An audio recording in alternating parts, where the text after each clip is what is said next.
असं आहे की ही जी घटना झालेली आहे ती घटना व्हायलाच नाही पाहिजे होती. आपण किती बेसावध होतो याचाही ॲनालिसिस केलं पाहिजे.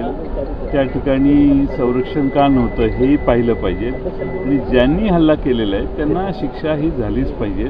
त्यासाठी त्या लोकांना हुडकणं, त्याच्या मागचा जो कॉन्स्पिरेटर आहे त्याला हुडकणं, हे काम केंद्र सरकारच्या गुप्तहेराने आणि बाकीच्यांनी केलं पाहिजे आणि त्यांना प्रायश्चित्त झालं पाहिजे. त्याशिवाय असे हल्ले थांबणार नाहीत.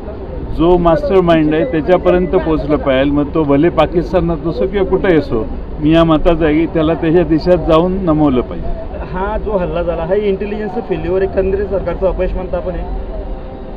आता शेवटी इंटेलिजन्सला कळायला पाहिजे होतं, पण इंटेलिजन्स इतक्या 300 किलोमीटर आत पण हल्ला होऊ शकतो पहलगामसारख्या टुरिस्ट प्लेसला, हे कळल्यावर सगळ्यांना धक्का बसला.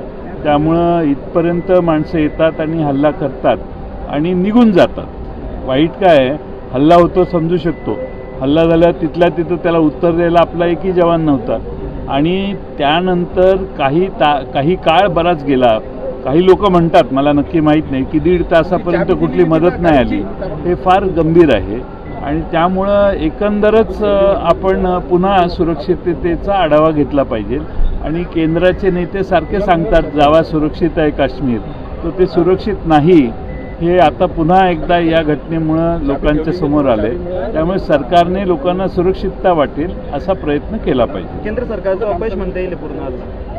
शेवटी हल्ला झालेला आहे आणि हल्ला थांबवला पाहिजे, थोपवायला पाहिजे होता अशी अपेक्षा होती. आणि हल्ला झाल्यानंतर त्याला तिथंच प्रत्युत्तर द्यायला कोणीच नव्हतं, हे मोठं अपयश आहे असं मला वाटतं.